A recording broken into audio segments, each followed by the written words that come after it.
রিহান বলল, এতক্ষণ ধরে কি ভাবছিস বলতো? সেই কখন থেকে ডাকছি, সাড়া দিচ্ছিস না। নিহিতা উত্তর দিল, না তেমন কিছু না। কিছু বলবে? সিট বেল্টটা ভালো করে বেঁধে নেই, কিছুক্ষণের মধ্যেই প্লেন ল্যান্ড করবে। ও হ্যাঁ, সরি, আমি খেয়াল করিনি। কথাগুলো বলে সিট বেল্টটা ভালোভাবে বেঁধে নিল নিহিতা। রিহান নিহিতার এমন অন্যমনস্ক চাহনি দেখে কিছু বলল না। ভাবল হয়তো টেনশনে আছে সে। অনেক বড় একটা কাজের সমাপ্তি ঘটতে চলেছে খুব শীঘ্রই। কি ঘটবে কে জানে, কেমন হবে এর সমাপ্তি। এয়ারপোর্ট থেকে বেরিয়ে সামনে সিভিল ড্রেস পরা কয়েকজনের দিকে ইশারা দিল রেহান।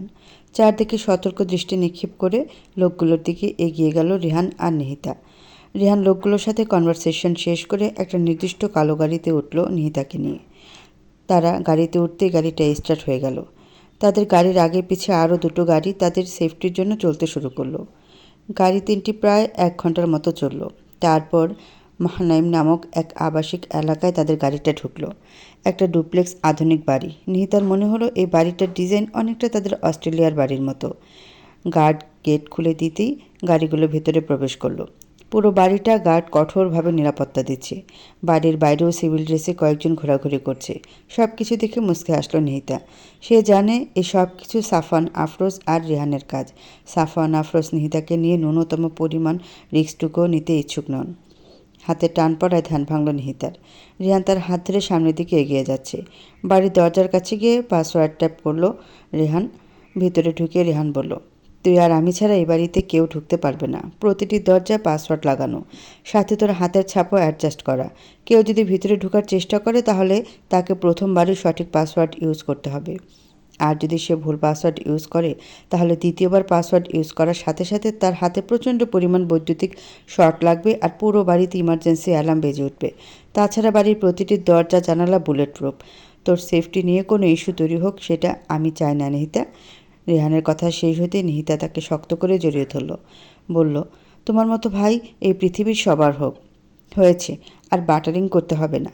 উপরের ডান দিকে গিয়ে দ্বিতীয় রুমটা তোর। গিয়ে ফ্রেশ হয়ে নে। ড্রেসিং রুমের পাশের রুমে একটা মিনি ফ্রিজ আছে, সাথে একটা ওভেনও আছে। ফ্রিজ থেকে খাবার বের করে ওভেনে গরম করে খেয়ে নিবি। নিচে নামার দরকার নেই, ওকে? নিহিতা ছোট্ট করে জবাব দিল, নিহিতা উপরের দিকে চলে গেল। পিছন পিছন রিহান তার লাগেজ নিয়ে এলো। নিহিতার লাগেজটা তার দরজার সামনে রেখে নিজের রুমের দিকে চলে গেল সে। রুমে ঢুকে লম্বা একটা শ্বাস ছাড়ল রেহান। যদিও সে বিষয়টা নিহিতার সামনে জাহির করছে না, কিন্তু তার প্রচণ্ড ভয় করছে। ভালোই ভালো কনফারেন্সটা শেষ হয়ে গেলেই হলো। এত দিনের পরিশ্রম, এত ত্যাগ তিতিক্ষা, রক্ত নিয়ে খেলা করা সব কিছুর ইতি ঘটবে এবার। তবে এই কনফারেন্স শেষ হওয়ার পর কী ঘটবে কেউ জানে না। নিহিতা আর রিহান যে এই কনফারেন্সে যোগ দিচ্ছে বিষয়টা এখনও পুরোটাই গোপন রাখা হয়েছে। এই শেষ মুহূর্তে এসে তরি ডুবতে দেবে না রেহান। নিহিতা রুমে ঢুকে ফ্রেশ হতে চলে গেল। ফ্রেশ হয়ে এসে ফ্রিজ থেকে খাবার বের করে ওভেনে গরম করে খেয়ে নিল সে। তারপর সব গুছিয়ে রেখে বিছানায় শুয়ে চোখ বন্ধ করে নিল সে। কিন্তু ঘুম আসছে না তার। হঠাৎ নিশানের কথা মনে পড়ে গেল তার। আবারও নিজের অতীত স্মৃতিচারণে ব্যস্ত হয়ে পড়ল সে। অতীত, ওই দিন রাতে ডিনারের পর নিহিতা ওদের সবার সাথে অনেক ক্লোজ হয়ে গিয়েছিল। প্রতিদিন বিকেলে রিদিতা, রাইমা আর নিদ্রা আসতো সন্ধ্যা তারায়। প্রচুর আড্ডা হতো তাদের। প্রতিদিনই আসার সময় নিহিতার জন্য হটপটে করে খাবার নিয়ে আসতো তারা। নিহিতা ওইগুলো রেখে দিত। মূলত এই খাবারগুলোর সাথে অভ্যস্ত না থাকায় সে খেতে পারতো না। তবে প্রথম দিনের পায়েসটা সত্যি অসাধারণ ছিল। সেদিনের পর কেটে গেছে 1 মাস। নিহিতা বিডিতে ভালোই অ্যাডজাস্ট করতে পেরেছে। রিজা কয়েকদিন আগে ইউএসএ ব্যাক করেছে আয়ানের বাবা মায়ের কাছে। নিহিতাও চায়নি রিজা আর বেশি দিন বিডিতে থাকুক, অন্তত এই সময়টাতে নয়। রাফা আফরোজ খুবই জোরাজুরি করেছেন নিহিতার কাছে আসার জন্য। নিহিতা কঠোরভাবে মানা করে দিয়েছেন। তাই রাগ করে 2 দিন ধরে নিহিতার সাথে কথা বলছেন না তিনি। তবে নিহিতারও কিছু করার নেই। দ্বিতীয়বার মাতৃহারা হতে চায় না সে, তাই কোনো রিস্ক নিতে চায় না সে। সাফওয়ান আফরোজেরও কিছু করার নেই। তিনি অস্ট্রেলিয়া সব কিছু হ্যান্ডেল করছেন। তাদের পরিবারের সবার সেফটি, নিহিতাদের এখানের সেফটি সবই তিনি কন্ট্রোল করছেন। তার চেয়েও বড় কথা, নিহিতাদের পুরো টিমের সবার সেফটি সাফওয়ান আফরোজের উপর। এখনও পর্যন্ত ডক্টর লরেন্সকে 2 জায়গায় ট্রান্সফার করা হয়েছে। ওই সংগঠনটা তন্ন তন্ন করে খুঁজছে ডক্টর লরেন্স আর নিহিতাদের পুরো টিমকে। যদিও ডক্টর লরেন্স এখনও কোমায় আছেন। সাফওয়ান আফরোজ এত ইনকোয়ারির পরও আসল ধোঁকাবাজকে খুঁজে বের করতে পারছেন না। বারবার ব্যর্থ হচ্ছেন তিনি। তবে কাজটা যেই করুক না কেন, এটা যে তাদের টিমেরই কেউ একজন, এটা একেবারে নিশ্চিত। ডক্টর লরেন্স বায়োকেমিস্ট্রি ডিপার্টমেন্টের হেড ছিলেন। তিনি তার প্রিয় student Francis Gomez, Fiona Gomez, Nihita Afroz, Arthur Bacon, Robert Charlie ও ক্যাথরিন ফার্নান্ডিজকে দিয়ে একটি রিসার্চ শুরু করেছিলেন বছরখানেক আগে। ডক্টর লরেন্স এর এই গবেষণায় অংশ নেওয়া সবাই পিএইচডি স্টুডেন্ট। এরা সবাই ওই পিএইচডি ব্যাচের সবচেয়ে ব্রিলিয়ান্ট স্টুডেন্ট। ডক্টর লরেন্স ওদের সবাইকে খুবই বিশ্বাস করতেন, কিন্তু কিছু কারণবশত সবই ওলটপালট হয়ে যায়, সাথে রিসার্চটাও। ডক্টর লরেন্সের মনে হয়েছিল তার গ্রুপের কেউ একজন তাদের সাথে বিশ্বাসঘাতকতা করেছে, টাকার কাছে বিক্রি হয়ে গেছে। কিন্তু সেই ব্যক্তিকে শনাক্ত করার আগে তিনি অ্যাক্সিডেন্ট করেন। ওই অ্যাক্সিডেন্টে ক্যাথরিন ফার্নান্ডেজ স্পট ডেথ হন, আর ডক্টর লরেন্সকে বাঁচানো গেলেও তিনি এরপর থেকেই কোমায় আছে। তাদের এই পুরো রিসার্চটায় আর্থিক সহায়তা করছিল ইনফিনিটি ফার্মাসিউটিক্যাল কোম্পানি লিমিটেড, আর এই কোম্পানিটা ওনার সাফওয়ান আফরোজ। এই অ্যাক্সিডেন্টের কয়েক ঘন্টা আগে ডক্টর লরেন্স নিহিতার সাথে দেখা করেছিলেন। তখন তিনি বারবার আসন্ন কোনো বিপদের আশঙ্কা করেছিলেন। সাফওয়ান আফরোজ তাদের এই প্রজেক্টে যুক্ত থাকায় হয়তো তিনি শেষ মুহূর্তে এসে নিহিতার উপর ভরসা রাখতে পেরেছিলেন। তবে ক্যাথরিন ফার্নান্ডেজকে তিনি নিহিতার থেকেও বেশি ভরসা করতেন, কিন্তু সে আজ মৃত। তাছাড়া ডক্টর লরেন্স সাফওয়ান আফরোজের খুবই ভালো বন্ধু। ডক্টর লরেন্সের সেই রিসার্চটা কমপ্লিট করা জরুরি। নিহিতার কাছে সব ব্লুপ্রিন্টই আছে। অসম্পূর্ণ বাকি কাজগুলো তাদেরই সম্পন্ন করতে হবে। সামনের সপ্তাহে তাদের টিমের বাকি মেম্বাররা বিডিতে আসছে। এখানেই বাকি রিসার্চটা সম্পন্ন করবে তারা। তবে সাফওয়ান আফরোজ নিহিতাকে রিসার্চটার ব্যাপারে কিছু গোপনীয়তা বজায় রাখার নির্দেশ দিয়েছেন। তার পুরো বিশ্বাস ডক্টর লরেন্সের অ্যাক্সিডেন্ট প্রি প্ল্যান। নিজের শেষ নিঃশ্বাস পর্যন্ত সব কিছু গোপন রাখতে হবে তাকে, না হলে যে অনেক বড় বিপদ নেমে আসবে, অনেক বড়। বিকেলবেলা আজ রিদিতা আর রাইমা এসেছে। বরাবরের মতো হাতে একটা হটপট। রিদিতা নিহিতার দিকে বক্সটা বাড়িয়ে দিল। নিহিতা বক্সটা নিয়ে খুলে দেখল, আজ আছে পাটিসাপটা পিঠা। নিহিতা নাকের কাছে নিয়ে ঘ্রাণ নিল, তারপর জিজ্ঞেস করলো, পিঠাগুলো কে তৈরি করেছে? রাইমা উত্তর দিল, আম্মু বানিয়েছে। বিকেলের নাস্তা আম্মুই বানায়। আম্মুর হাতের নাস্তাগুলো অসাধারণ, একটা খেয়ে দেখো। আমারও ভালো লাগে, পরে খেয়ে নিব আমি। কথাটা বলে আবারও নাকের কাছে নিয়ে গেল। কিছু একটা ভেবে রেখে দিল বক্সটা। নিহিতার এমন অদ্ভুত কাণ্ডে তার দিকে তাকিয়ে রইল রিদিতা, রাইমা। তারা এই ব্যাপারটা স্বাভাবিকভাবে নিল। নিহিতা প্রায় দিনই এভাবে খাবারের ঘ্রাণ নেয়। নিহিতা টপিক চেঞ্জ করে জিজ্ঞেস করলো, আজ নিদ্রা আপু এলো না যে? আপু কি অসুস্থ? নিদ্রার কথা জিজ্ঞেস করতেই দুজনের মুখে হাসি দেখা গেল। রাইমা বলল, আপু কারোর সাথে দেখা করতে গিয়েছে। রু কুচকে তাকালো নিহিতা, বলল, দেখা করতে গিয়েছে? কার সাথে? রিদিতা বলল, উড বি হাজব্যান্ডের সাথে। বিয়ে কবে ঠিক হলো? চাচামণি ঠিক করেছে তার কোন কলেজ ফ্রেন্ডের ছেলের সাথে। আজ আপু রেস্টুরেন্টে দেখা করতে গিয়েছে। ভালোই তো, আপুর সম্মতি আছে? নিহিতার এই প্রশ্নে উচ্ছ্বসিত হয়ে উত্তর দিল রাইমা। বলল, রাজি মানে? আপু তো ছেলের ছবি দেখার পর থেকে লাল নীল হচ্ছে। হায়, আজ একটা জামাই থাকলে আমিও লাল নীল হতাম লজ্জায়। রাইমার কথা শেষ হওয়ার আগে তার কান টেনে ধরল নিহিতা। বলল, আগে পড়াশোনা শেষ করো, তারপর একটা হ্যান্ডসাম রাজপুত্র এনে দিব দুবনকে। এখন কোনো উল্টাপাল্টা চিন্তাভাবনা করো না। আপু ছেড়ে দাও প্লিজ, আর উল্টাপাল্টা কিছুই বলবো না। তখনই নিশানের আগমন ঘটল সেখানে। নিহিতার কানটানা দেখে বলল, হ্যালো পুলিশ স্টেশন, তাড়াতাড়ি সন্ধ্যা তারায় চলে আসেন। এখানে রীতিমতো নির্যাতন চলছে। এক হিটলার মেয়ে আমার বোনের কান টেনে ছিঁড়ে ফেলছে। নিশানের কথা শুনে নিহিতা রাইমার কান ছেড়ে দিল। তারপর নিশানের দিকে চোখ পাকিয়ে তাকালো। সেই দিনের পর থেকে নিশানের সাথেও সে অনেকটা ফ্রি হয়ে গেছে। এমনভাবে তাকানোর কি আছে? আমি কি তোমাকে ভয় পাই নাকি? বলল নিশান।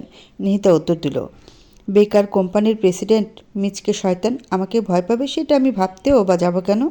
নিহিতার কথা শুনে নিশান যেন আকাশ থেকে পড়ল। বলল, বেকার? কে বেকার? আমি যথেষ্ট কর্মী একটা ছেলে। হ্যাঁ, সেটা আমার ভালোই জানা আছে। আসার পর থেকেই তো আপনাকে এভাবে দেখছি। বেকার কোম্পানির প্রেসিডেন্ট? আবার বেকার কোম্পানির প্রেসিডেন্ট বলছো? তাহলে এক কাজ করো, তুমি আমায় বিয়ে করে নাও। তখন বউয়ের ভরণ পোষণের জন্য আমি রেগুলার অফিস যাব।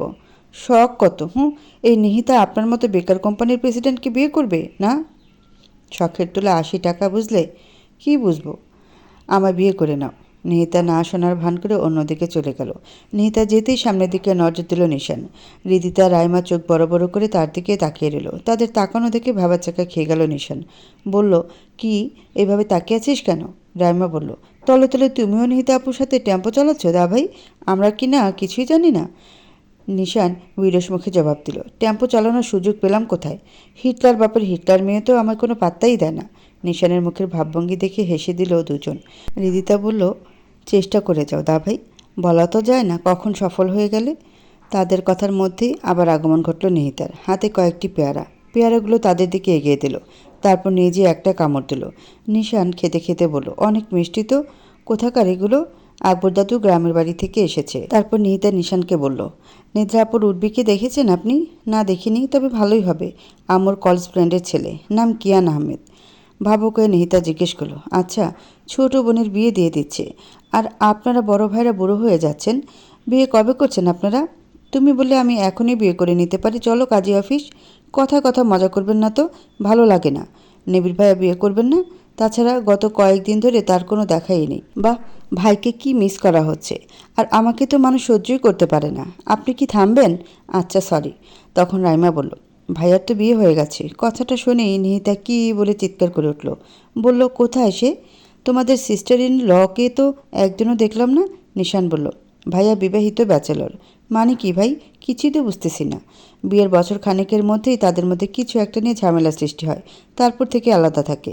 অ্যারেঞ্জ ম্যারেজ ছিল নাকি লাভ ম্যারেজ? নিশান উত্তর দিল, লাভ ম্যারেজ। আপনারা কেউ কিছু বলেননি? প্রথম প্রথম সবাই একটু রিয়েক্ট করেছিল, কিন্তু একটা সময় পর বাড়ির সবাইও আর কিছুই বলেনি। তাদের লাইফ তারাই ভালো জানে।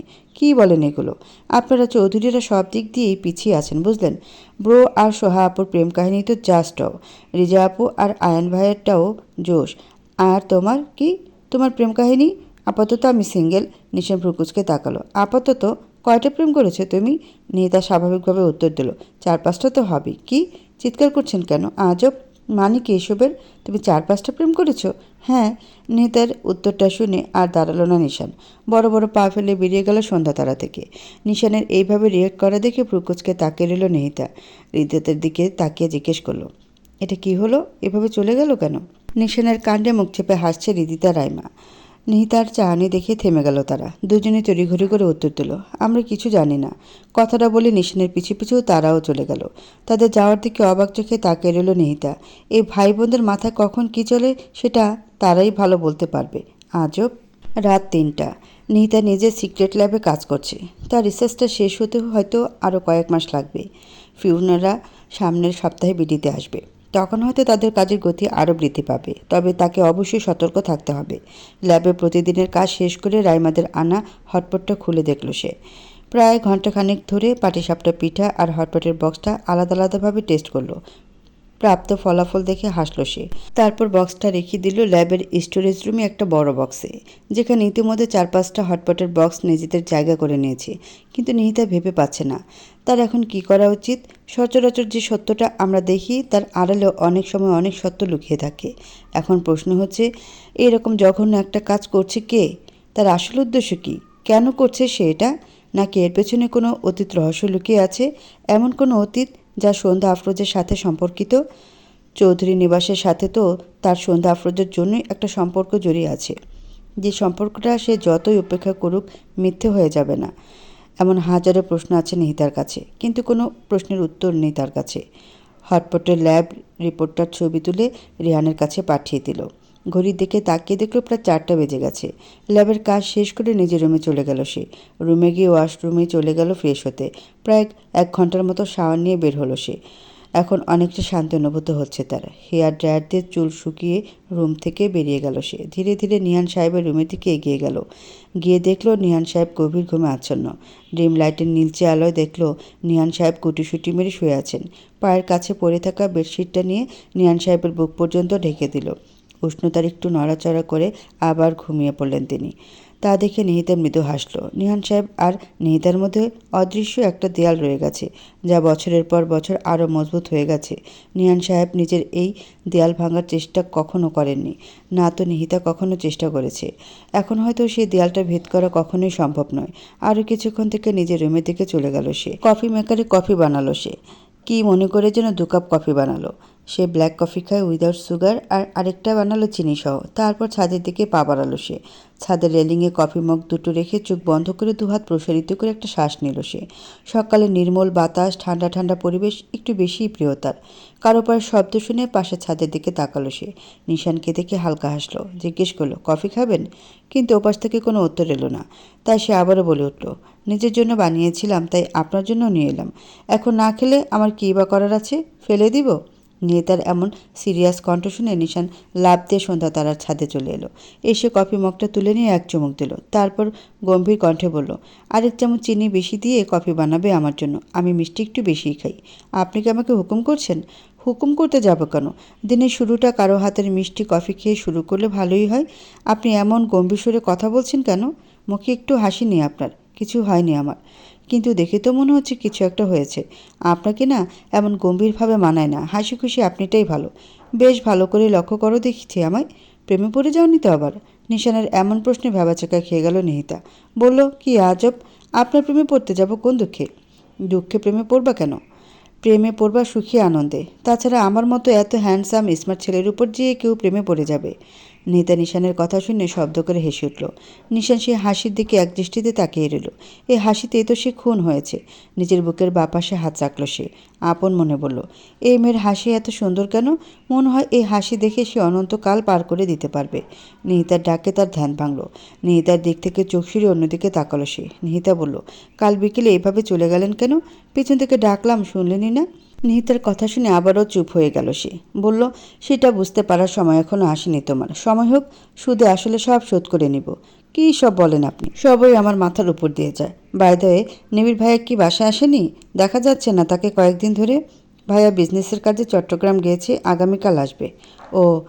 নিশান নিজের কফি মগটা রাখলো। তারপর নিহিতার হাত থেকে কফি মগটা নিয়ে ছাদের রেলিংয়ে রেখে দিল। তারপর নিহিতার হাত ধরে বলল, চলো। চলো মানে? কোথায় যাব? সেটা তো গেলেই দেখতে পাবে তুমি। আমি যাব না কোথাও। কেন? আমাকে বিশ্বাস হচ্ছে না? এই জন্য নয়, বাইরে এমনিতেই যাব না আমি। এত কথা বলো কেন? চলো তো। তাহলে আপনি যান, আমি গার্ড নিয়ে সামনের দিকে আসছি। কিসের গার্ড? একা যাব আমরা। কিন্তু নিশানের চাহনিতে তার দিকে কিছুক্ষণ তাকিয়ে রইল নিহিতা। কিছু একটা ভেবে বলল, ঠিক আছে, আপনি যান, আমি আসছি। 20 মিনিট পর সন্ধ্যাতারের গেট দিয়ে বাইরে বেরিয়ে এলো নিহিতা।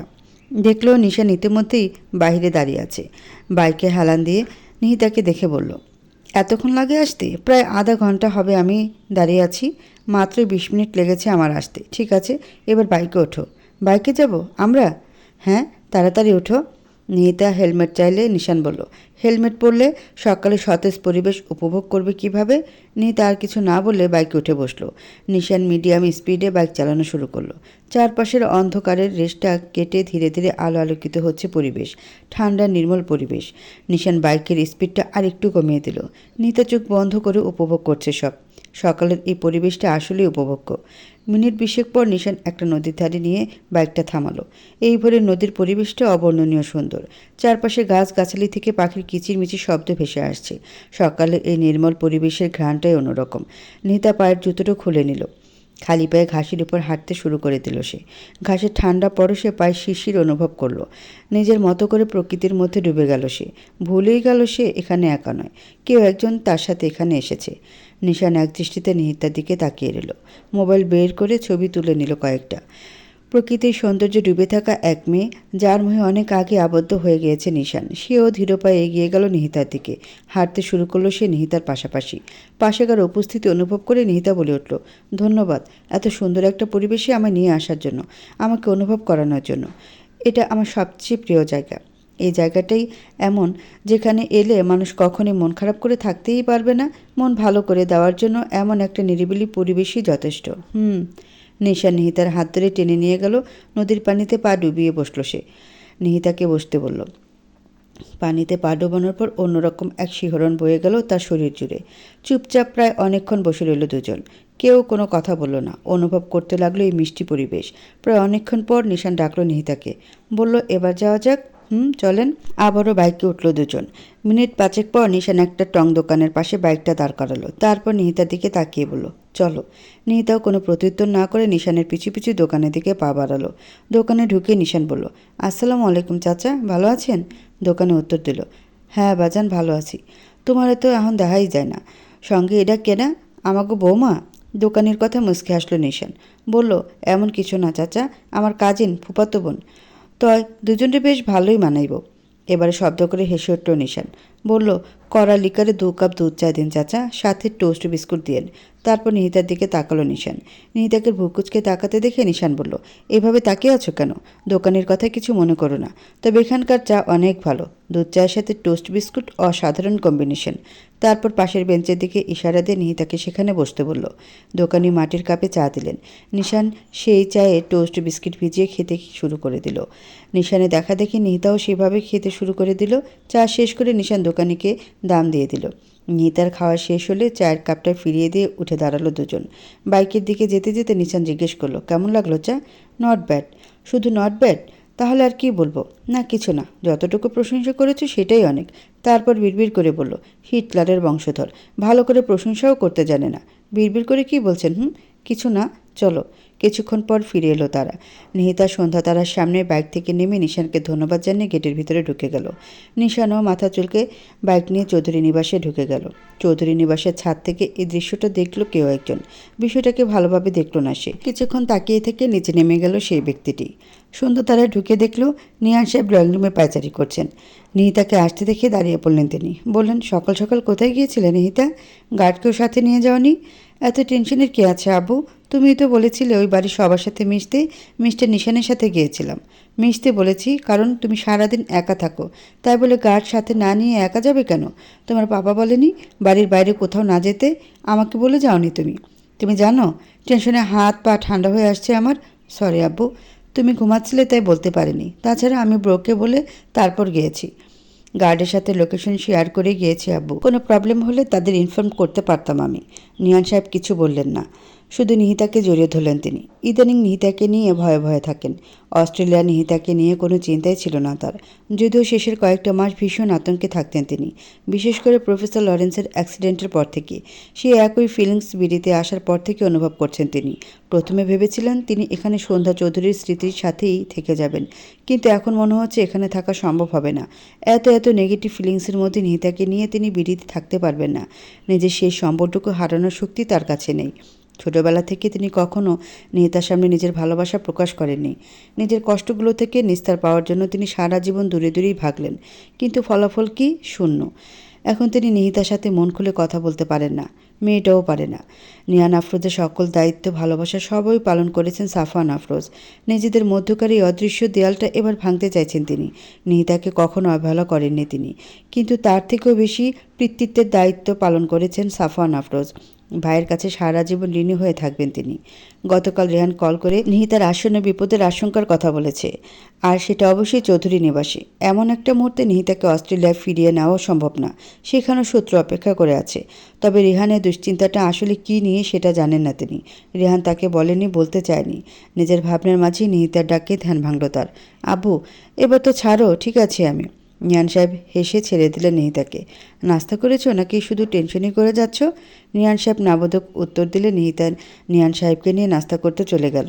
বিকেলে রিহানের সাথে ফোনে কথা বলতে বলতে নিজের ব্যালকনিতে গিয়ে দাঁড়ালো নিহিতা। তোমরা এত চিন্তা কেন করছো ব্রো? দেখ, আমি কাল পরশুর মধ্যে আসছি, তবে তুই বিষয়টা সম্পূর্ণ গোপন রাখবি। কাউকে এটা বুঝতেই দিবি না যে তুই বিষয়টা ধরতে পেরেছিস। অবশ্যই সাবধানে থাকবি।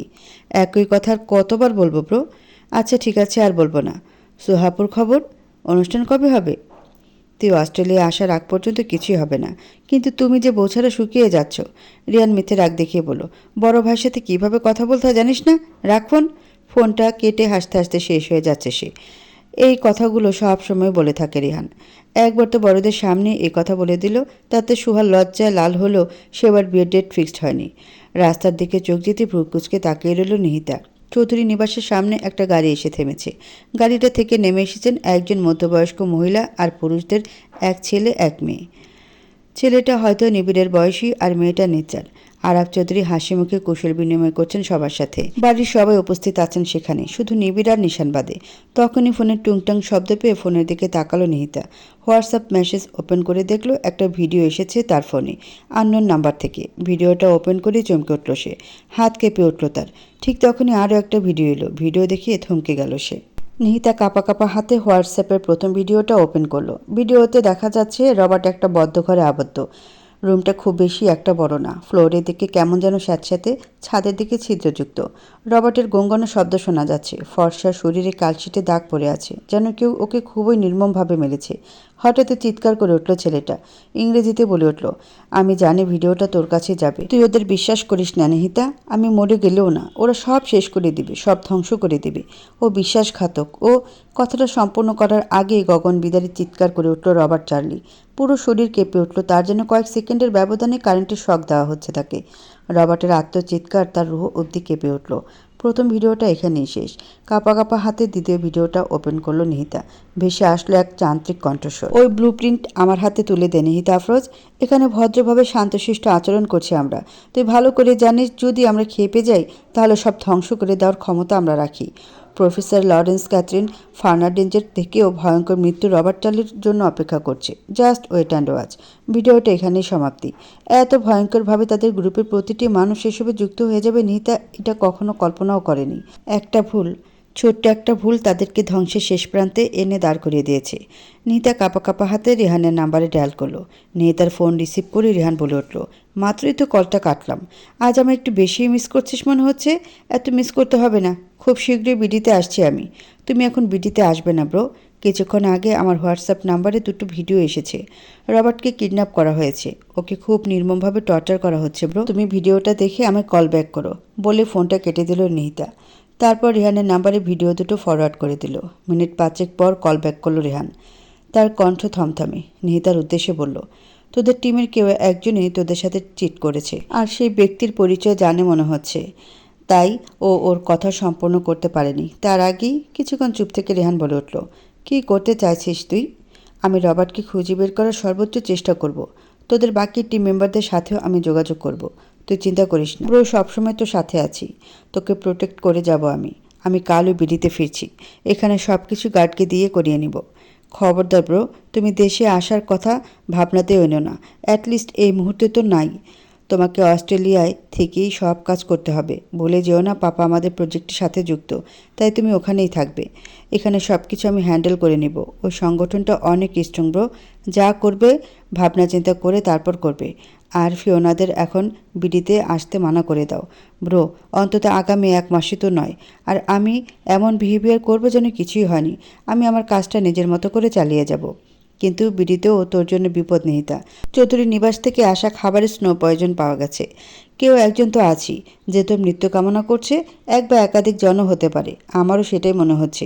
বিডিতে এসে হয়তো আমি কারো বাড়া ভাতে ছাই দিয়ে দিয়েছি ব্রো, নয়তো কেউ একজন আমার ছায়াও সহ্য করতে পারছে না। কিন্তু কে, কী কারণে বা এমন করছে? আমি তো বিডিতে ছিলামই না। আমার এখন সন্দেহ হচ্ছে নিহিতা, চাচিমণির মৃত্যুটা কি সত্যি স্বাভাবিক ছিল, নাকি এই সত্যের আড়ালে অন্য কোনো গোপন সত্য লুকিয়ে আছে? তবে কিছু তো একটা আছে, না হলে তোকে প্রয়োজন কেন দিবে? এই জন্যই আমি বিডিতে আসতে চাইছি নিহিতা। ব্রো, আমি কোনো বাচ্চা না যেয়ে নিজেকে প্রোটেক্ট করতে পারবো না। এসবের পিছনে যেই থাকুক না কেন, সে গভীর জলের মাছ, তার মুখোশ খুলতে হবে। আমাকেও জলে নামতে হবে ব্রো। কী বলতে চাইছিস তুই? আমি এখন থেকে চৌধুরীদের সাথে মিশবো ব্রো। এতদিন শুধু ছোটদের সাথে মিশেছি, এবার বড়দের সাথে মিশবো। ঠিক ততটাই যতটা মিশে গেলে তাদের সন্দেহের অবকাশই না থাকে। কিন্তু কোনো কিন্তু টিন্তু না ব্রো। খুব শীঘ্রই আমি চৌধুরী নিবাসে যাচ্ছি, থাকবো কয়েকদিন। কি বলো তো, ওই বাড়িতে নাকি আমার আম্মুর রুমটা এখনও ঠিক সেইভাবেই রয়েছে যেভাবে 27 বছর আগে ছিল। আরব চৌধুরী কোনো কিছুরই পরিবর্তন ঘটতে দেননি। রুমটা শুধু সময় সময়ে নাকি পরিষ্কার করে রাখা হতো। আর এখন সেই রুমের নতুন বাসিন্দা হবে নিহিতা আফরোজ। তুই এত কিছু কিভাবে জানিস? হৃদিতা আর রাইমার থেকে। তখনই পায়ের শব্দ শুনে কথা বলা থামিয়ে দিল নিহিতা। তারপর বলল, এখন রাখছি ব্রো, হয়তো আব্বু আসছে। আর তুমি আব্বুকে এটা কেন বলছো? বিড়িতে আমার বিপদ আছে। টেনশনে প্রেশার হাই হয়ে গেলে তখন কি হবে? তুমি প্রবলেম ক্রিয়েট করেছো, এবার তুমি এটা সলভ করবে। কথাটা বলে কলটা কেটে দিল নিহিতা। চোখ বন্ধ করে একটা শ্বাস নিয়ে নিজেকে স্বাভাবিক করে নিল সে। মুখে হালকা হাসি ফুটিয়ে বেলকনি থেকে রুমের দিকে পা বাড়ালো। রুমে ঢুকে দেখলো নিহান সাহেব তার রুমের সোফায় বসে আছেন। নিহিতা জিজ্ঞেস করলো, তুমি কখন এলে আব্বু? মাত্র এসেছি আম্মু, বললেন নিহান সাহেব। কিছু বলবে আব্বু? জিজ্ঞেস করলো নিহিতা। চলো বাড়ি থেকে কোথাও ঘুরে আসি। এখানে আসার পর কোথাও যাওয়া হয়নি আমাদের। কোথায় যাবে আব্বু? একটু সামনে থেকে ঘুরে আসি চলো। আমি ফ্রেশ হয়ে আসি আব্বু। আমি নিচে তোমার জন্য অপেক্ষা করছি, তুমি আসো, বললেন নিহান সাহেব। মিনিট 20 পর নিহিতা ড্রেস চেঞ্জ করে নিচে নেমে এলো। তার পরনে সেমি লং সাদা টপস, ব্ল্যাক লেগিংস, পায়ে সাদা শু। মাথার লালচে বাদামি চুলগুলো ঝুটি করে বেঁধে নিয়েছে। হাতে ডায়মন্ডের ব্রেসলেট, গলার ছোট্ট একটা প্যান্ডেন্ট। নিহিতা আসতেই মুচকি হাসলেন নিহান সাহেব। নিহিতাকে নিয়ে সন্ধ্যাতারা থেকে বেরিয়ে গেলেন তিনি। আজকের বিকেলটা শুধু তাদের বাবা মেয়ের। তবে প্রোটেকশন ছাড়া বের হননি নিহান সাহেব। কয়েকজন গার্ডকে সঙ্গে নিয়েছেন যারা সিভিল ড্রেসে আছে। ওরা তাদের থেকে কিছুটা দূরে থাকবে। আমরা কোথায় যাচ্ছি আব্বু? দেখি কোথায় যাওয়া যায়। কথাটা বলে সামনের দিকে হাঁটা ধরলেন তিনি। একটা রিকশা দাঁড় করে উঠে পড়লেন তাতে। নিহিতাকে ওঠার জন্য ডাকলেন। রিকশার হুড ফেলে দিলেন তিনি। তারপর বললেন, ঢাকা শহরে রিকশা ভ্রমণ উপভোগ করো আম্মু। জানো, তোমার আম্মু আর আমি এমন অনেক সময় কাটিয়েছি। এই শহরের পথ প্রান্ত স্মৃতির চাদর দিয়ে ঢাকা। আম্মু রিক্সা ভ্রমণ ভালোবাসতো। ভার্সিটির ক্লাস ফাঁকি দিয়ে আমরা অনেক ঘোরাঘুরি করতাম। কিন্তু আমার ভালো লাগছে না আব্বু। এই গরমে রিক্সা ভ্রমণ করাটা অনেক বিরক্তিকর লাগছে। নিহিতার কথা শুনে হাসলেন নিহান সাহেব। বললেন, তুমি শুধু দেখতেই তোমার আম্মুর মতো হয়েছো। স্বভাব চালচলন সবই অন্যরকম। আমি আমার পাপা আর মাম্মার মতো 50-50। কথাটা বলে হেসে দিল নিহিতা। সাথে নিহান সাহেবও হাসলেন। তখন নিহান সাহেব বললেন, আমিও একসময় এমন ছিলাম। এইসব একসময় অনেক বিরক্তিকর মনে হতো, কিন্তু জীবনে তোমার আম্মু আসার পর পুরো জীবনটাই বদলে গেল। ধীরে ধীরে আমি বদলে ফেললাম। আব্বু, তোমার আর আম্মুর প্রেম কাহিনী তো দেখছি রোমিও জুলিয়েটের মতো, বলল নিহিতা। নিহিতার কথা শুনে নিহান সাহেব শব্দ করে হেসে উঠলেন। হাসতে হাসতে ধীরে ধীরে তার মুখে কালো মেঘের ঘনঘটা নেমে এলো। নিহিতা সেটা লক্ষ্য করে গোপনে একটা দীর্ঘশ্বাস ফেলল। কিন্তু সে কিছু বলার আগে নিজেকে সামলে নিলেন খুব দ্রুত। আজকের এই বিকেলটা তিনি মন খারাপ করে নষ্ট করতে চান না। নিহিতা গরমে ঘেমে একাকার। নিহান সাহেবেরও একই অবস্থা। একটা ক্যাফের সামনে নেমে গেলেন তারা। সেখানে কিছু ড্রিঙ্ক আর কোল্ড কফি খেলো তারা। আধা ঘন্টা পর ক্যাফে থেকে বেরিয়ে আসে আর একটা রিক্সা ডেকে উঠে পড়ল তারা। উদ্দেশ্য সন্ধ্যা তারায় ফিরে যাওয়া। মাগরিবের আজানের আর 40-45 মিনিট বাকি।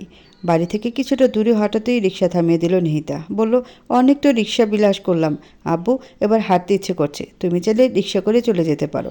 উত্তরে নিহান সাহেব বললেন, না ঠিক আছে চলো, বাকি পথ হেঁটেই যাই।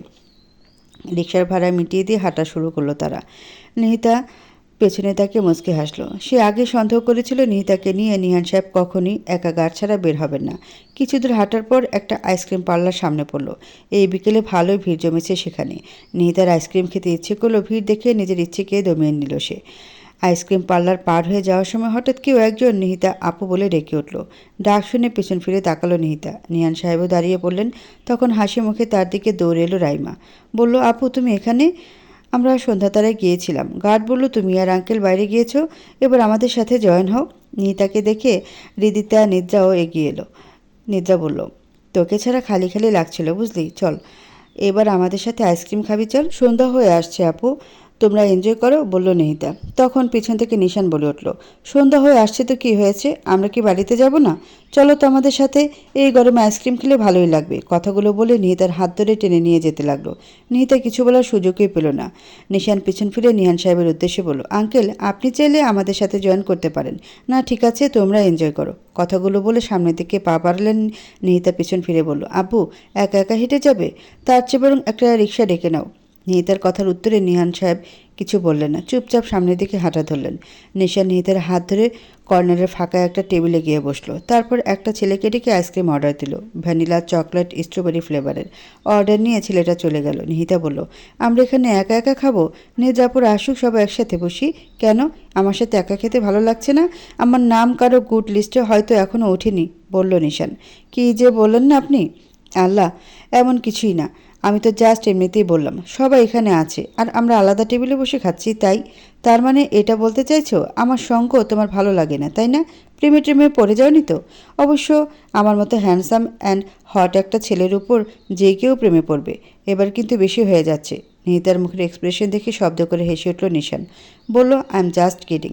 তোমার মুখটা দেখার মতো ছিল। তারপর নিহিতাদের টেবিলের দিকে ইশারা দিয়ে বলল, ওই টেবিল পুরো ফিল আপ, দেখো। নিহিতা সেদিকে তাকালো। টেবিলটা সত্যিই ফিল আপ। 3টে নতুন মুখও দেখা যাচ্ছে। কৌতূহল হলেও সেটা প্রকাশ করলো না। এর মধ্যে ছেলেটা আইসক্রিম নিয়ে এলো। নিহিতা চকলেট ফ্লেভারের বাটিটা তুলে নিল। একটু একটু করে আইসক্রিম মুখে দিল সে চামচ দিয়ে। প্রতিবার আইসক্রিম মুখে দেওয়ার সাথে সাথে চোখ বন্ধ করে নিচ্ছে সে। দৃশ্যটা নিশানের কাছে মোহনীয় লাগছে। মনে হচ্ছে কোনো এক অপসরী কন্যা আইসক্রিম খাচ্ছে। নিহিতা এক মনে আইসক্রিম খাচ্ছে, কিন্তু কেউ একজন যে তাকে গভীরভাবে অবলোকন করছে সেদিকে তার কোনো খেয়ালই নেই। হঠাৎ নিশান নিজের ডান হাতটা নিহিতার দিকে বাড়িয়ে দিল। নিহিতা ইশারা জিজ্ঞেস করলো, কি? নিশান হাত বাড়িয়ে বৃদ্ধা আঙ্গুল দিয়ে নিহিতার ঠোঁটের পাশে লেগে থাকা আইসক্রিম মুছে দিল। তারপর আঙ্গুলে লেগে থাকা আইসক্রিমটুকু সন্তর্পণে নিজের মুখে নিয়ে নিল। এই মুহূর্তে ঘটে যাওয়া ঘটনাটা বুঝতে নিহিতার কয়েক মিনিট সময় লেগে গেল। নিজের চোখ দুটো নিচে নামিয়ে নিল সে। নিজের অজান্তেই তার গাল দুটো গোলাপি আবরণে ঢেকে গেল। নিহিতার অবস্থা দেখে নিশান মাথা চুলকে এদিক ওদিক তাকালো। অপ্রত্যাশিত এই কাজটা সে নিজের অজান্তেই করে ফেলেছে। এখন তার নিজের অদ্ভুত একটা ফিলিংস হচ্ছে। বাকিটার সময় নিহিতা একবারের জন্য তার দিকে তাকায়নি। কথা বলা তো দূর, নিশান মনে মনে ভাবছে, নিহিতা অস্ট্রেলিয়া বড় হলেও আদতে তো সে বাঙালি মেয়ে। এখানেই শিখর। লজ্জা পাওয়াটাই স্বাভাবিক, তবে লজ্জাবতী লতিকার ন্যায় নিজেকে এইভাবে গুটিয়ে নেবে এটা সে ভাবেনি।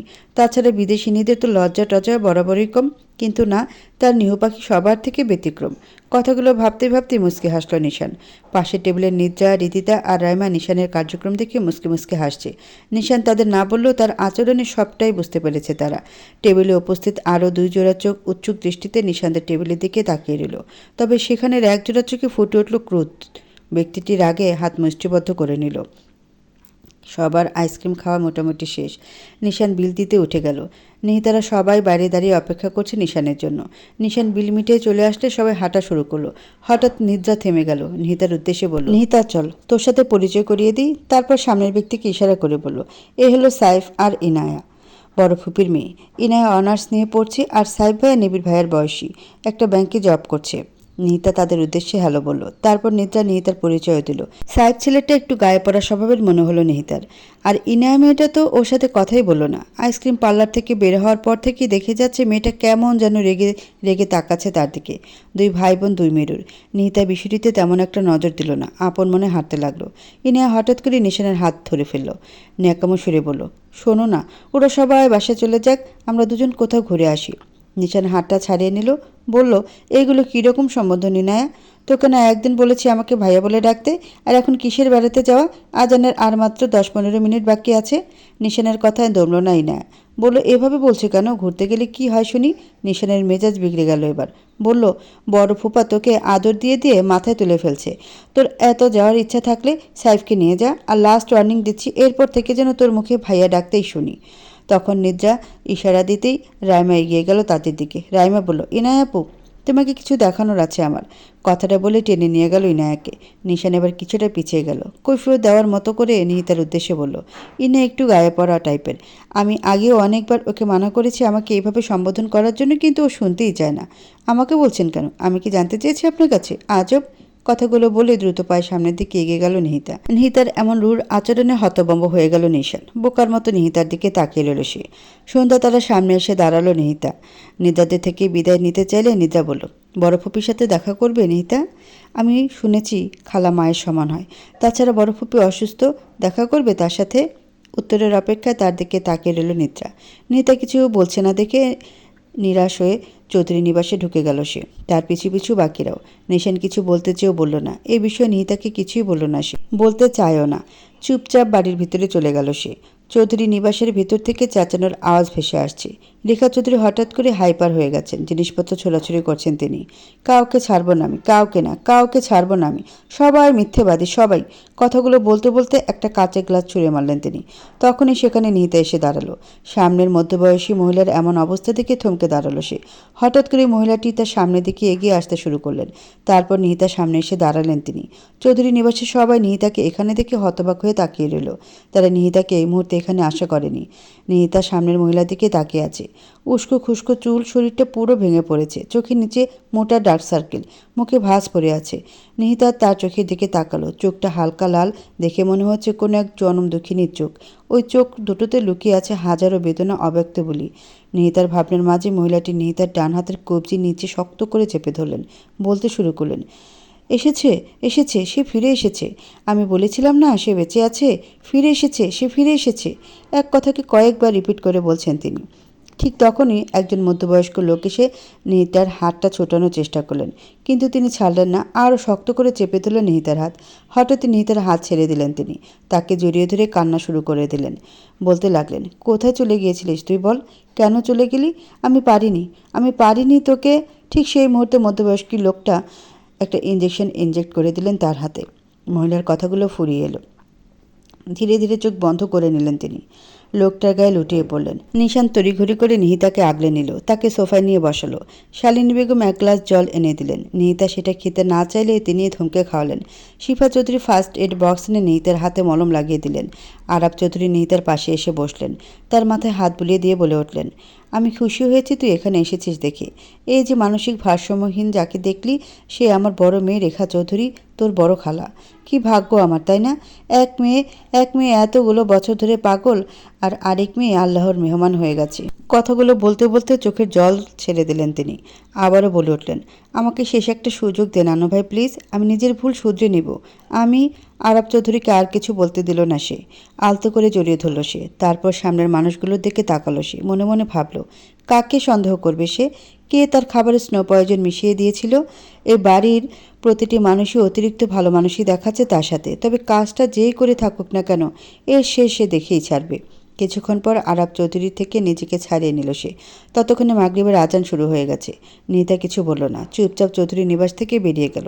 যাওয়ার আগে রেখা চৌধুরীকে যে দিক দিয়ে নিয়ে যাওয়া হয়েছে সেদিকে এক পলক তাকালো সে। বুঝতে পারল যে ব্যক্তি রেখা চৌধুরীকে নিয়ে গেছেন উনি তার হাজব্যান্ড। এক পলক তাকিয়ে চৌধুরী নিবাস থেকে বেরিয়ে গেল সে। পেছনে রেখে গেল অসহায় চোখে তাকিয়ে থাকা আরাফ চৌধুরীকে। বাসায় ফেরার পর থেকে নিহিতা একদম চুপচাপ হয়ে গেছে। নিহান আফরোজ বিষয়টা লক্ষ্য করলেও নিহিতাকে কিছু জিজ্ঞেস করলেন না। তবে নিহিতার চুপ হয়ে যাওয়া নিয়ে তিনি নিজেও চিন্তিত। রাত 10টা। রাতের খাবার সামনে নিয়ে ডাইনিংয়ে বসে আছেন নিহান সাহেব। নিহিতার জন্য অপেক্ষা করছেন তিনি। আকবর লতা দম্পতি গ্রামে চলে গিয়েছেন। যদিও নিহিতা তাদের যেতে দিতে চায়নি, তারা চলে যাওয়ার পর বাড়িটা একেবারে জনশূন্য হয়ে গেছে। নিহিতা রাতভর ল্যাবে কাজ করে, সকালে ঘুমিয়ে পড়ে, আবার দুপুরে উঠে নামাজ আদায় করে লাঞ্চ করে ঘুমিয়ে পড়ে, একেবারে বিকেলে ওঠে। বাবা মেয়ের কথা হয় শুধু খাবার টেবিলে, না হলে তিনি ঘুমিয়ে থাকেন। নিহিতা এসে তাকে পর্যবেক্ষণ করে যায়। আবার দিনে যখন নিহিতা ঘুমিয়ে পড়ে তিনি ঘন্টায় ঘন্টায় চেক করেন গিয়ে। তাছাড়া বাকি সময়গুলিতে তিনি বই পড়েন। বই পড়াটা সন্ধ্যা চৌধুরীর নেশা ছিল। তার দেখাদেখি বই পড়ার প্রতি আগ্রহ জন্মায় নিয়ান সাহেবের। নিয়ান সাহেবের ভাবনার মাঝে নিহিতা এসে টেবিলে বসলো। চেয়ার টানার শব্দ শুনে তার দিকে তাকালেন তিনি। নিহিতার এখনও মুড অফ হয়ে আছে। খাবার খাওয়া শুরু করলেন তারা। নিহিতা খাচ্ছে কম, নাড়াচাড়া করছে বেশি। সেটা লক্ষ্য করে নিয়ান সাহেব জিজ্ঞেস করলেন, কিছু হয়েছে নিহিতা? সন্ধ্যা ফিরার পর থেকেই দেখছি একেবারে চুপ হয়ে গেছো, খানিকটা চিন্তিতও মনে হচ্ছে তোমাকে। নিহিতা কিছুক্ষণ চুপ থেকে বলল, আব্বু, আজ চৌধুরী নিবাসে গিয়েছিলাম। সেখানে কিছু ঘটেছে তোমার সাথে? কেউ কিছু তোমাকে বলেছে? বলো আমায়, উদ্গ্রীব কণ্ঠে বললেন নিহান আফরোজ। নিহিতা শান্ত কণ্ঠে বললেন, আমাকে কেউ কিছু বলেনি আব্বু। তাহলে রেখা চৌধুরী মানুষটা কেমন আব্বু? জিজ্ঞেস করলেন নিহিতা। হঠাৎ রেখা চৌধুরীর কথা জিজ্ঞেস করছিস যে? আজ চৌধুরী নিবাসে তার সাথে দেখা হয়েছিল। ও তাই বলো। তোমার আম্মু যতটা চঞ্চল ছিল তার বোন ঠিক ততটাই শান্ত ছিল। দুইজন দুই মেরুর মানুষ ছিল, তবে দুজনই ছিল দুই দেহে এক প্রাণ টাইপের। তোমার আম্মু আর খালামণির বন্ডিংটাও অনেক স্ট্রং ছিল। তাহলে যখন 27 বছর আগে চৌধুরী নিবাসে সবাই আমার খেয়াল রাখতে অস্বীকার করেছিল তখন তিনি কোথায় ছিলেন? আমি তো তার বোনেরই অংশ ছিলাম, তাই না? তাহলে নিহিতা, আমি জানি না তখন কি হয়েছিল। আমি নিজেই তখন দিশাহারা ছিলাম। তবে এটা শিওর, উনি তোমার আম্মু মরে যাওয়ার পর আসেননি। কেন আসেনি সেটা জানি না, কখনো জিজ্ঞেসই করা হয়নি। আরে জিজ্ঞেস করবো কি, কখনো তো দেখাই হয়নি আর আমাদের। তবে আমি শিওর তোমার খালামণি অন্তত তোমায় অনেক ভালোবাসেন। তিনি আমাকে ভালোবাসার মতো অবস্থাই নেই আব্বু। তিনি নিজেই অসুস্থ। কি বলছো তুমি? ক্লিয়ার করে বলো। রেখা চৌধুরী মানসিক রোগী আব্বু, পাগল বলতে পারো। আর সেটা কয়েক বছরের নয়, বরং অনেকগুলো বছর ধরে। নিহিতার কথাগুলো শুনে আশ্চর্যান্বিত হয়ে গেলেন নিহান সাহেব। বলার মতো কিছুই খুঁজে পেলেন না তিনি। ফ্যাল করে তাকিয়ে রইলেন নিহিতার দিকে। নিহিতা আবার বলে উঠল, আমি রেখা চৌধুরীর কথা শুনে চৌধুরী নিবাসে গিয়েছিলাম আব্বু। গিয়ে দেখলাম তিনি হাইপার হয়ে সব ভাঙচুর করছেন। কিন্তু অবাক করার বিষয় হলো, আমাকে দেখেই তিনি আমার কাছে চলে এলেন। কিছুক্ষণ তাকিয়ে থেকে শক্ত করে আমার হাত চেপে ধরে কী সব বলতে লাগলেন। বললেন ও ফিরে এসেছে। আমি জানতাম ও ফিরে এসেছে, ও বেঁচে আছে। আরও অনেক কিছুই বলেছেন। আরও কিছু একটা বলতে চাইছিলেন, বাট তার আগেই একজন লোক এসে তাকে ইঞ্জেকশন দিয়ে দিলেন। হয়তো লোকটা ওনার হাজব্যান্ড ছিলেন। ওনার হাজব্যান্ড সম্পর্কে আমাকে কিছু বলো তো। নিহান সাহেব ধীর কণ্ঠে বললেন, রেখাপুর হাজব্যান্ডের নাম মারুফ তালুকদার। তাদের অ্যারেঞ্জ ম্যারেজ ছিল। খুব বেশি একটা দেখা কিংবা কথা হয়নি আমাদের। মারুফ ভাই আসলে নিবিড়ের মামা হন। নিহান সাহেবের কথা ভ্রুকুচকে তাকালো নিহিতা। বলল, মামা? আপন? শিফা ভাবি আর মারুফ ভাই কাজিন, চাচাতো ভাই বোন, বললেন নিহান সাহেব। রেখা চৌধুরীর কথায় আমার কেমন যেন খটকা লাগছে। আমি জানি না কিছু, তবে মারুফ ভাই নিশ্চয়ই ভালো মানুষই হবেন, তাই না? নিজের স্ত্রীর এই অবস্থায় যে পুরুষ শখে নারীর পাশে থাকে, ভালোবাসে, সেই তো সত্যিকারের পুরুষ, তাই না? নিহান সাহেবের কথার পিঠে কিছু বলল না নিহিতা। চুপচাপ খাবার খেতে লাগলো। খাওয়া শেষে নিহান সাহেবের উদ্দেশ্যে বলল, আমি চৌধুরী নিবাসে যেতে চাই আব্বু। অন্ততপক্ষে আমার স্মৃতি কোডানোর জন্য হলেও যেতে চাই। ওকে, আমি ব্যবস্থা করছি। রাদীপকে কল করে বলে দেবো আমি। কিন্তু ওখানে গিয়ে থাকলে তোমার কাজে বাধা পড়বে না? ল্যাবে দিনে কাজ করবো আব্বু। আর হ্যাঁ, এটা বলে দিবে আমি আমার আম্মুর রুমেই থাকবো, ঠিক আছে? কবে যেতে চাও তুমি? কালই যাব। কথাটা বলে চলে গেল নিহিতা। নিহান সাহেবের খাওয়া ততক্ষণে শেষ হয়ে গিয়েছে। ড্যানিলিয়া টেবিল গোছানো শুরু করে দিল। নিহিতা যেতে যেতে ভাবল, চৌধুরী নিবাসে ওর যাওয়াটা জরুরি। অন্তত পক্ষে সেই কালপিটকে খুঁজে বের করতে চায় যে তার খাবারে পয়জন মিশিয়েছে। ওই দিন ডিনারে রিদিতারা যে খাবার এনেছিল তার জন্য সেটার কথাও রেহানকে বলেছিল। রেহান ওকে বলেছিল নেক্সট টাইম কেউ কিছু দিলে সেটার যেন ল্যাব টেস্ট করে দেখে। এটা কাউকে অবিশ্বাসের জন্য নয়, নিজের সেফটির জন্য। তাছাড়া চৌধুরীদের পাস্ট রেকর্ড খুব একটা ভালো নয়। পরদিন বিকেলে যখন তার জন্য চৌধুরী নিবাস থেকে খাবার এসেছিল তখন সে রেহানের কথাতেই ওই হটপট আর খাবারটার ল্যাব টেস্ট করেছিল, কিন্তু ফলাফল দেখে সত্যি সে অবাক হয়েছিল। তার ভাবনার বাইরে ছিল সবটা। ল্যাব টেস্টের রিপোর্টে থ্যালিয়ামের অস্তিত্ব পাওয়া গেছে, যা TX13 নামে পরিচিত। এটি একটি ভারী ধাতু যা স্নো পয়জন হিসেবে কাজ করে। এগুলো গন্ধহীন, স্বাদহীন, সাদা পাউডার বা লিকুইড হিসেবেও পাওয়া যায়। এটা সহজে চা, কফি, জুস কিংবা বিভিন্ন খাবারে মেশানো যায়। TX13 শরীরে প্রবেশ করার পর পেট ব্যথা, বমি, ডায়রিয়া হতে পারে। এর কয়েকদিন পর ওই ব্যক্তির চুল পড়া স্পষ্ট হয়, স্নায়ু ব্যথা, ঝিমঝিম ভাব, চলাফেরা কমে যায়, স্নায়ু বিকল হওয়া শুরু করে। ধীরে ধীরে ওই ব্যক্তি মৃত্যুর দিকে ধাবিত হয়। তাকে মেরে ফেলার ভয়ঙ্কর প্ল্যান করা হয়েছে, কিন্তু তার সাথে কার কি শত্রুতা, কেউ কেন তাকে মারতে চাইবে? রিহানের কথা যদি ল্যাব টেস্ট না করতো তাহলে? কথাটা ভাবতেই আটকে উঠল সে। শত্রুকে চিনতে হলে শত্রুর কাছাকাছি থাকা উচিত। ভোর 5টা। নিহিতা কফি হাতে ছাদে দাঁড়িয়ে আছে। নিশানের জন্য এক মগ নিয়ে এসেছে সে। বারবার পাশে ছাদের দিকে উগিয়ে দিচ্ছে সে, কিন্তু আজ নিশানের কোনো খবর নেই। নিহিতা নিজের মগে চুমুক দিতে দিতে আইসক্রিম পার্লারের কথা ভাবল। ভাবতে ভাবতে সে মুচকি হাসল। গাল গোলাপি আকার ধারণ করলো। হঠাৎই কেউ কাশি দিয়ে উঠল। নিহিতা ছাদের দিকে তাকিয়ে দেখলো নিবিড় দাঁড়িয়ে আছে। নিবিড়কে দেখে সে কিছুটা ভরকে গেল। নিবিড় লাফ দিয়ে তাদের ছাদে চলে এলো। তার পাশাপাশি দাঁড়িয়ে বলল, বাহ, দ্য গ্রেট নিহিতা আফরোজ ব্লাশ করছে। কাহিনীটা কি? কারো প্রেমে পড়লি নাকি? বল, বলল নিবিড়। নিতা তাড়াতাড়ি নিজের গালে হাত দিল, তারপর আমতা আমতা করে বলল, এমন কিছুই না, আপনি নিজের কথা বলেন। আমাকে এখনও মাফ করতে পারিসনি তাই না? বলল নিবিড়। না না, এমন কিছু না। তাহলে আপনি করে কথা বলছিস কেন? নিজের ভাইকে কেউ আপনি করে কথা বলে? আচ্ছা ঠিক আছে, এবার বলো তোমার বিজনেস ট্রিপ কেমন কাটলো? আর বিজনেস ট্রিপ? নিবিড়ের কথায় হতাশা স্পষ্ট। নিবিড় রেলিংয়ের উপর রাখা কফি মগটার দিকে ইশারা দিয়ে বলল, এটা কি কারোর জন্য এনেছিস? আমি নিয়ে নিই। নিয়ে নাও। নিহিতা কফি মগটা তার দিকে বাড়িয়ে দিল। নিবিড় কফি মগে চুমুক দিয়ে চোখ মুখ কুঁচকে নিল সে। নিহিতা নিবিড়ের মুখের ভাবভঙ্গিমা দেখে বুঝতে পারল সে মিষ্টি খায় না। নিহিতা তো নিশানের জন্য অতিরিক্ত চিনি দিয়ে বানিয়ে এনেছিল সেটা। যদিও আজ মহারাজের কোনো দেখা নেই, কোনো কারণ ছাড়াই নিহিতা নিশানকে মিস করছে। নিশানের অকারণে কথা বলা, বকবক করা, তাকে অকারণে খ্যাপানো সবই মিস করছে সে। নিবিড়ের ডাকে ভাবনা থেকে বেরিয়ে এলো সে। বারবার কোথায় হারিয়ে যাচ্ছিস? বলল নিবিড়। কোথাও না, তুমি বলো তোমার ট্রিপটা কি সাকসেসফুল ছিল না? এরকম কিছু না। তাহলে এত হতাশা ঝরে পড়ছে কেন তোমার কণ্ঠে? একটা মানুষ কিভাবে এতটা ইগনোর করতে পারে বলতে পারিস? ও এমনভাবে ছিল যেন আমাকে চিনিই না, ঠিক অন্যদের সাথে হেসে হেসে কথা বলেছে। ভাবের কথা বলছো? নিবিড় চুপ হয়ে গেল। নিহিতা ও নীরবতা দেখে বলো, তোমরা আলাদা কেন হয়েছো জানি না, কিন্তু আলাদা যখন হয়েছই তাহলে ঝুলে আছো কেন? ডিভোর্স করে নাও। তৎক্ষণাৎ ওর দিকে তাকালো নিবিড়। বলল, আমি ওকে ছাড়তে পারবো না। আমার মনে হয় ভাবিরও সেম অবস্থা। না হলে তো অনেক আগেই তোমাকে ছেড়ে দেওয়ার কথা। নিবিড়ের দিকে তাকিয়ে আবার বলে উঠল, আমার ব্রো বলে, সম্পর্কে ইগো জিনিসটা বড্ড ভয়ঙ্কর। কাছের মানুষের জন্য ইগো থাকা ভালো না। এটা একটা সুন্দর সম্পর্ককে তিলে তিলে শেষ করে দেয়। তবে তোমাদের সম্পর্ক টিকিয়ে রাখতে তোমাকেই এগিয়ে আসা উচিত ভাই। শুধুই তুমি কষ্ট পাচ্ছ। ভুল কিছুটা আমার ছিল, কিছুটা ওর। হয়তো আমার ভুলটাই বেশি ছিল, কিন্তু একটা সময় পর ও আর আমাকে কোনো সুযোগই দিল না। নিহিতার চোখ মুখ কুঁচকে নিল। তারপর নিবিড়ের দিকে তাকিয়ে বলল, ভাই, এই রাগ জেদ দিয়ে কি হবে? তোমার না আমার ব্রোর থেকে শেখা উচিত। সুযোগ কি কেউ করে দেয় নাকি? করে নিতে হয়। সবই নিজের কাছে। ব্রো তো সোহাকে নিজের করে নিয়েছে। কি পাগলাটে প্রেমিক যে আমার ব্রো, সেটা বলার বাইরে। ছেলে হিসেবেও বেস্ট, ভাই হিসেবেও বেস্ট, প্রেমিক পুরুষ হিসেবেও। তো সব কথাতেই কোথাও কোথাও রেহান থাকেই, বলল নিবিড়। এটা তো স্বাভাবিক তাই না? তবে হ্যাঁ, ব্রোর লাইফ থেকে আমি অনেক কিছু শিখেছি। তোমাকেও কিছু টিপস দিব, চিন্তা করো না, বলল নিহিতা। তার কথা শুনে নিবিড় হেসে ফেলল। নিহিতা আবার বলল, শোনো, প্রথমে কিছুদিন ভাবির সাথে কথা বলে প্রবলেম সলভ করার চেষ্টা করো। তারপর প্ল্যানে কাজ না করলে প্ল্যান বি কাজে লাগাবো। নিবিড় তার কথা সম্মতি জানালো। কিছুক্ষণ পর নিহিতা বিদায় নিয়ে চলে গেল। আজ তার মাথা ধরেছে একটা ঘুম দেওয়া জরুরি। দুপুর 2টা। নিহিতা ছাদে এসে কিছুক্ষণ ঘোরাঘুরি করলো, তারপর পাশের ছাদের দিকেও উঁকি দিল।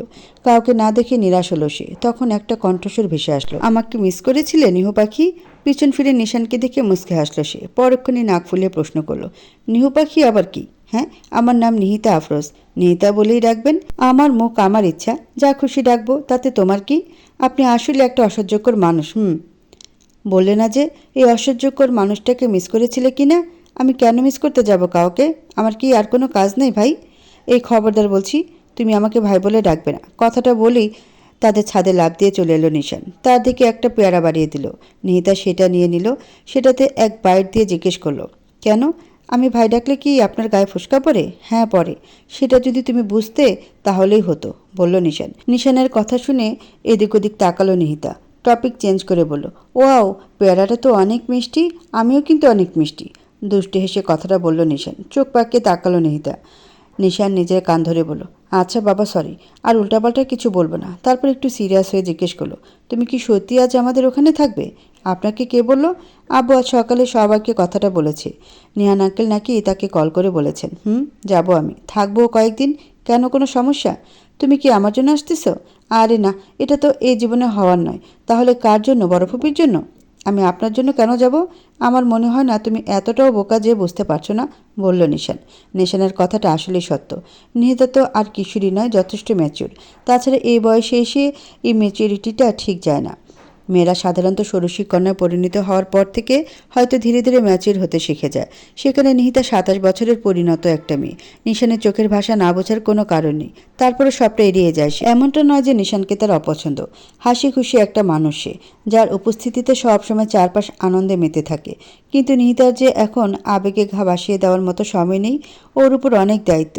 ওকে নিজের লক্ষ্যে পৌঁছাতে হবে। কথাগুলো ভাবতে ভাবতে মৃদু হাসল নিহিতা। নিশানের দিকে তাকিয়ে বলল, আমি আমার নিজের জন্যই যাচ্ছি। আম্মুর স্মৃতিগুলো আহরণ করতে যাচ্ছি। নিজের কিছু অমীমাংসিত প্রশ্নের উত্তর খুঁজতে যাচ্ছি। তাছাড়া আমার মনে হলো আরাফ চৌধুরীকে একটা সুযোগ দেওয়া উচিত আমার। নিহিতার কথা শুনে মুচকে হাসল নিশান। মনে মনে শুক্রিয়া আদায় করলো। নিহিতার মতামত কিছুটা হলো চেঞ্জ তো হয়েছে। তারপর নিহিতার দিকে তাকিয়ে বলল, দেখে নিও, তোমাকে কিন্তু আমি জিতে নিব। নিশানের কথা শুনে হাসল নিহিতা। পেছন ফিরে ছাদ থেকে নেমে যাওয়ার জন্য পা বাড়ালো। যেতে যেতে বলল, দেখা যাবে। নিহিতা যাওয়ার দিকে তাকিয়ে নিজের মাথা চুলকে হাসল নিশান। বিকেলবেলা হৃদিতা, রাইমা, নিহিতা আসবে শুনে বাড়ি একেবারে মাথায় তুলে ফেলেছে। কি করবে কি করবে না ভেবে কুল পাচ্ছে না তারা। এদিকে নিহিতা আসার সময় হয়ে যাচ্ছে। পরক্ষণে নিদ্রার দিকে তাকিয়ে এবার রেগে গেল তারা। নিদ্রা ইদানিং ফোনের মধ্যে ডুবে থাকে। সারাক্ষণ কিয়ানার সাথে হয়তো কলে নয়তো চ্যাটিং নিয়ে ব্যস্ত থাকে সে। নিদ্রা তার সামনে দাঁড়ানো দুই মানবীর দিকে তাকিয়ে জিজ্ঞেস করলো, কি হয়েছে? এমন লুচির মতো ফুলছিস কেন তোরা দুটো? রাইমা রেগে অগ্নিশর্মা হয়ে জিজ্ঞেস করলো, তোমার হাব্বি কি উড়াল দিয়ে কোথাও চলে যাচ্ছে? ভাই, একটা মানুষ কিভাবে এত রং বদলাতে পারে? শেষে কিনা জামাই পেয়ে ভাই বোনকেই ভুলে গেলে? তুমি তো দেখি মির্জাফরের বংশধর। হৃদিতাও বলো, সেটাই তো। নিহিতা আপু আসার সময় হয়ে যাচ্ছে, সেদিকে তোমার কোনো খেয়ালই নেই। তুমি আছো তোমার ফোন নিয়ে। ভাই, একদিন একটু কম কথা বললে দুলাব্রো কিছু মনে করবে না। তখনই সেখানে ইনায়া উপস্থিত হলো। বলল, তোদের নিহিতা আপু কোন জায়গার অপসিডি রে? যার আগমনে এত হৈহুল্লোড় করছিস, আয়োজন করছিস? কই, আমরা আসার সময় তো এমন কিছু করতে দেখলাম না। এটা একটু বেশি বাড়াবাড়ি হয়ে যাচ্ছে না? রাইমা উত্তর দিল, না গইনায় আপু, একটু বাড়াবাড়ি হচ্ছে না, বরং কমই হয়ে যাচ্ছে। হৃদিতা বলল, তোমার কোথাও জ্বলছে আপু? আহারে, এত জ্বলে লাভ নাই বুঝলা। আপু তো অপসরই, তাই না? তুমি কি দেখনি? তারপর রাইমার উদ্দেশ্যে বলল, বুঝলি হৃদিতা, কোথায় যেন পোড়া পোড়া গন্ধ বের হচ্ছে। কথাটা বলে নিদ্রাকে নিয়ে চলে গেল দুজন। রাগে হাত মুষ্টিবদ্ধ করে নিল ইনায়া। নিহিতাকে নিয়ে এত বাড়াবাড়ি ওর পছন্দ হচ্ছে না। তাছাড়া নিশানা নিহিতাকে নিয়ে একটু বেশি আগ্রহ প্রকাশ করছে। এদিকে নিহিতা চৌধুরী নিবাসে আসার কথা শুনে সাই পোষাচিক হাসি দিল। লালসার চোখ জোড়া জলজল করে উঠল তার। বলল, উফস, পাখি তাহলে নিজে থেকেই আমার খাঁচায় এসে বন্দি হচ্ছে। আমাকে হয়তো কষ্ট করতে হবে না। নিজের মায়ের রুমটা ঘুরে ঘুরে দেখছে নিহিতা। এতগুলো বছরেও নাকি এই ঘরে কেউ থাকেনি। শুধু প্রতি সপ্তাহে আরব চৌধুরী ঘরটা পরিষ্কার করাতেন। কারো ঢুকার অনুমতি ছিল না এই ঘরে। দোতলার সবচেয়ে বড় রুম এটা। রুমের মাঝখানে বড় কালো রঙের খাট। খাটের একটা বেডসাইড টেবিল। রুমের একপাশে গ্লাস বিশিষ্ট একটা কাঠের আলমারি, যার পুরোটাই বই দিয়ে ভর্তি। রুমে একটা র্যাকিং চেয়ারও আছে। আরেকটা কাঠের আলমারি, সেটাতে হয়তো কাপড় চোপড় রাখা হতো। বেশ এটুকুই আসবাবপত্র আছে সন্ধ্যা চৌধুরীর রুমে। রুমের অনেকটা অংশই ফাঁকা। সন্ধ্যা চৌধুরী হয়তো খোলামেলা পরিবেশ ভালো লাগতো। তবে এই রুমের প্রধান আকর্ষণ হলো বেলকনি। বেলকনিটা বড়, একটু বেশিই বড়। সেখান থেকে চৌধুরী নিবাসের বাগানটা পুরো দেখা যায়। বাগানটা খুব একটা দূরেও নয়। এই বাড়িটা বানানোর সময় তোমার আম্মু বলেছিল তার একটা বড় রুম লাগবে। সেই রুমের বড় একটা বেলকনি থাকতে হবে। সেই বেলকনিতে বসে সে যাতে বাইরের পরিবেশ উপলব্ধি করতে পারে, সাথে বইবিলাসও। এই বেলকনিটা পুরো গাছ দিয়ে ভর্তি থাকতো সব সময়। আর বাগানে যত পুরনো ফুল গাছ আছে সবই তোমার আম্মুর লাগানো। চোখ মুছতে মুছতে কথাগুলো বললেন আরাফ চৌধুরী। তার চোখে জল থাকলেও আজ তিনি শান্তি অনুভব করছেন। নিহিতার এখানে আগমন অপ্রত্যাশিত হলেও তিনি আনন্দ অনুভব করছেন। মনে হচ্ছে এতগুলো বছর পর সন্ধ্যা আবার ফিরে এসেছে। নিহিতা তো সন্ধ্যারেরই কার্বন কপি, শুধু গায়ের রংটার যা একটু তফাৎ। আরাফ চৌধুরীর কথার পিঠে নিহিতা কিছু বলল না। একজন বাবাকে কিভাবে সান্ত্বনা দিতে হয় সেটা জানা নেই নিহিতার। আরাফ চৌধুরী হয়তো নিহিতার অস্বস্তিটা বুঝতে পারলেন। একটু মুচকি হাসলেন তিনি। বললেন, তুমি ঘুরে ফিরে দেখো, ফ্রেশ হয়ে নিচে চলে এসো, আমি যাই, মাগরিবের আজানের বেশি দেরি নেই। ধীর পায়ে চলে গেলেন আরাফ চৌধুরী। তার অবচেতন মন হয়তো চাইছিল নিহিতা তার সাথে কথা বলুক, একটু হলেও কথা বলুক। তিনি কখনো নিহিতাকে হাসতে দেখেননি। আচ্ছা, নিহিতা কি সন্ধ্যার মতো করে হাসে? সন্ধ্যা হাসলে তার এক গালে টোল পড়ত। মনে মনে ভাবলেন আরাফ চৌধুরী। আরাফ চৌধুরী যেতে নিহিতা রুমের দরজা লক করে দিল। নিজের লাগেজ থেকে দুটো হিডেন ক্যামেরা বের করলো। সেটার একটা রুমে আরেকটা বেলকনির দরজার উপরে পর্দা স্ট্যান্ডের ভিতরে এমনভাবে সেট করলো যাতে কারো নজরে না পড়ে। স্ট্যান্ডটা কাঠের হওয়ায় ভালোই সুবিধা হয়েছে তার। কাজ শেষ করে ফোনটা হাতে নিল সে। 15-20টা মিসড কল, সাফওয়ান আফরোজের আর রেহানের। নিহিতা সাফওয়ান আফরোজকে কল করলো। কলটা সাথে সাথে রিসিভ হয়ে গেল। শোনা গেল তার উদ্বিগ্ন কণ্ঠস্বর। নিহিতা বলল, relax papa, I'm fine. Fine কিসের ফাইন? জেনে শুনে ওখানে কেন গিয়েছো তুমি? ওরা তোমাকে পয়জন দিতে চেয়েছে হু? কিসই বলছো তুমি পাপা? এমন কিছুই না। তোমার কি মনে হয় তুমি আর তোমার ভাই মিলে আমার থেকে কথা গোপন করতে পারবে? নিহিতা বুঝতে পারল সে ধরা পড়ে গিয়েছে। সাফওয়ান আফরোজের কাছে কিছুই গোপন করতে পারেনি সে।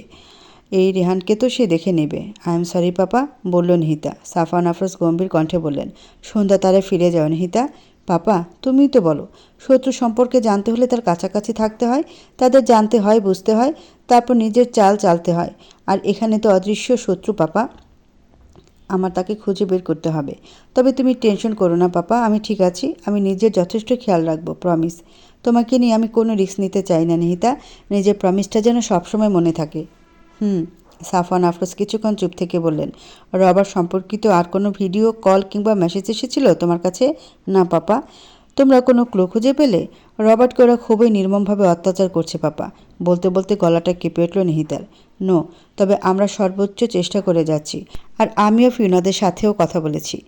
ফ্রান্সিস জানালো ওর সাথে 15 দিন আগে একটা বার দেখা করেছিল রবার্ট। এরপর থেকে উধাও সে।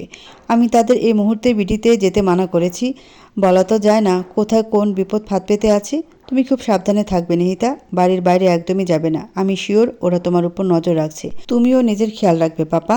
মাম্মা সিস সবার খেয়াল রাখবে। আর রবার্টকে যত তাড়াতাড়ি পারো খুঁজে বের করো পাপা, ওকে জীবিত উদ্ধার করো। তুই চিন্তা করিস না, খুব দ্রুতই রবার্টকে খুঁজে নিব আমরা। পাপা, ব্রোর কাছে ফোনটা দাও তো। রেহান এতক্ষণ ফোনের কাছেই ছিল। নিহিতা সব কথা ভালোই শুনতে পেয়েছে সে ভালো করেই জানে এখন কি ঘটবে। নিহিতার কথা শুনে কথা গোপন না করার জন্য এখন তাকে এই মেয়ে কাঁচা চিবিয়ে খাবে। মূলত সে চেয়েছিল সাফওয়ান আফরোজকে বাড়তে টেনশন না দিতে, কিন্তু সাফওয়ান আফরোজকে না বললে কোনো কিছুরই সমাধান হবে না। তার থেকেও বেশি ভালোভাবে বিষয়টি হ্যান্ডেল করবেন তিনি। গোপন করলেও পরে সে নিস্তার পেত নাকি? তার থেকে বরং আগেই নিজেকে বাঁচিয়ে নিল। সাফওয়ান আফরোজ ফোনটা এগিয়ে দিল। রেহান ক্রমাগত হাত দিয়ে মানা করতে লাগলো, ইশারায় বলতে লাগলো নিহিতাকে সে এখানে নেই। সাফওয়ান আফরোজ আবার ফোন কানে লাগালেন। নিহিতা বলল, পাপা ফোনটা স্পিকারে দাও। সাফওয়ান আফরোজ সেটাই করলেন। ব্রো, আমি জানি তুমি এখানে আছো, ফোনটা নাও, না হলে তোমার কপালে দুঃখ আছে, বলল নিহিতা। সাথে সাথে রেহান বলে উঠল, ও হ্যাঁ, মনে পড়েছে আমার তো আজ সোহার সাথে ডেটে যাওয়ার কথা ছিল, আমাকে এক্ষুনি যেতে হবে। কথাটা বলে দৌড়ে চলে গেল সে। তখনই হাসতে হাসতে রুমে ঢুকলেন রাফা আফরোজ। ফোনটা নিয়ে নিলেন তিনি। জিজ্ঞেস করলেন, কবে ফিরছিস তুই? জানি না মাম্মা, তবে লেট হবে। তাহলে আমি বিডিতে চলে আসি? নো মাম্মা, তুমি এখানে আসবে না, তুমি ওখানেই থাকো। হ্যাঁ সেটাই, আমি কেন আসবো? আমি কে হই তোর? আমি মা হয়েই তো বিপদে পড়েছি, তোদের তো কোনো টান চেষ্টা নেই। হয়েছিস তো পাপার মতো। সেও আমার কথার কোনো মূল্যায়ন করে না, তার বাচ্চারাও না। বলতে বলতে কেঁদে দিলেন তিনি। মাম্মা সরি তো, কান্না করো না, আর কিছুদিন অপেক্ষা করো, আমি খুব শীঘ্রই ফিরে আসবো। মাম্মা, কলটা কেড়ে দিলেন রাফা আফরোজ। সাফওয়ান আফরোজের কপালে ভাঁজ দেখা দিল। তিনি বললেন, এটা কি ঠিক হলো রাফা? ও আমাদের থেকে এতটা দূরে আছে, কোথায় তুমি ওর সাথে কথা বলবে তা না করে কেঁদে ভাসিয়ে দিচ্ছ। মেয়েটা কিভাবে থাকবে ওখানে একা একা? আমার কি কষ্ট হয় না নাকি? তোমাদের মতো রোবট আমি? একটা বিডিতে গিয়ে বসে আছে, কি যেন কাজ আছে। এমন কাজ করার কি দরকার যার জন্য পরিবার থেকে দূরে থাকতে হয়? রিজাও ও শ্বশুর শাশুড়ির কাছে চলে গেছে। বলতে বলতে আবারও ডুকরে উঠলেন তিনি। সাফওয়ান আফরোজ জড়িয়ে ধরলেন তাকে। কান্নাটা থেমে যাওয়া পর্যন্ত অপেক্ষা করলেন। তারপর মৃদু সুরে বলেন, কষ্ট আমার হয় রাফা।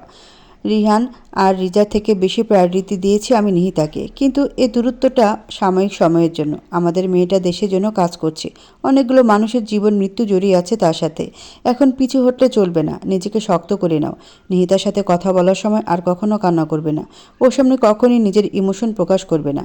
তোমার কান্নাটা ওর ভিত নাড়িয়ে দিতে পারে। ও এই দুনিয়ার সবচেয়ে বেশি তোমাকে আর এই পরিবারকে ভালোবাসে।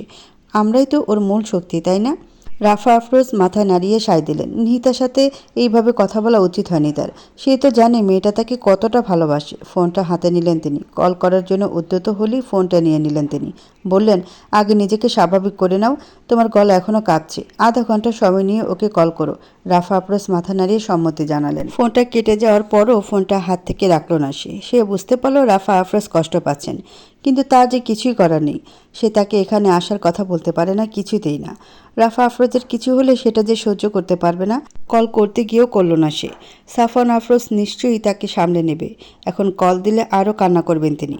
তার চেয়ে বরং একটু পরে কল করবে। ফোনটা রেখে ওয়াশরুমের দিকে চলে গেল সে। সন্ধ্যা হয়েছে অনেক আগেই। নামাজ পড়ে আর নিচে নামেনি সে। দরজা অনবরত কড়া নাড়ার আওয়াজ শুনে দরজা খুলে দিল। দেখল রিদিতা আর রাইমা এসেছে। আসার পর ওদের দেখেনি নিহিতা। শুনেছে তাদের প্রাইভেট টিউটর এসেছিলেন। রিদিতা বলল, তুমি এত দেরি করে কেন এলে আপু? তোমার অপেক্ষায় থাকতে থাকতে স্যার চলে এলেন। রাইমা মুখ ভার করে বলল, তুমি আসলে আমাদের ভালোই বাসো না আপু। নামাজ পড়ে এতক্ষণ ধরে অপেক্ষা করছি, তুমি রুম থেকে বেরোই হলে না। এবারের মতো আমার ভুলকে ফুল ভেবে নিন। ষোড়শী রমণীগণ, পরের বার আর এই ভুল রিপিট হবে না, নাটকীয় ভঙ্গিমায় বলল নিহিতা। হেসে ফেলল দুজন। রাইমা বলল, তুমি অস্ট্রেলিয়া থেকেও এত ভালো বাংলা কিভাবে বলতে পারো আপু? All credit goes to my mamma. মুস্কে এসে বলল নিহিতা। রিদিতা বলল, চলো নিচে যাওয়া যাক। নিহিতা নিজের ফোনটা নিয়ে তাদের সাথে রুম থেকে বেরিয়ে গেল। ভালো করে লক করে নিল রুমটা। রিদিতা রাইমাকে দুটো চকলেট দিল, নিজেও একটা নিল। একটা হাতে রাখলো নির্জার জন্য। নিহিতা জিজ্ঞেস করলো, নির্জা আপুকে দেখছি না যে? নির্জার কথা শুনে মিটি মিটি হাসলো দুই পিচ্ছু।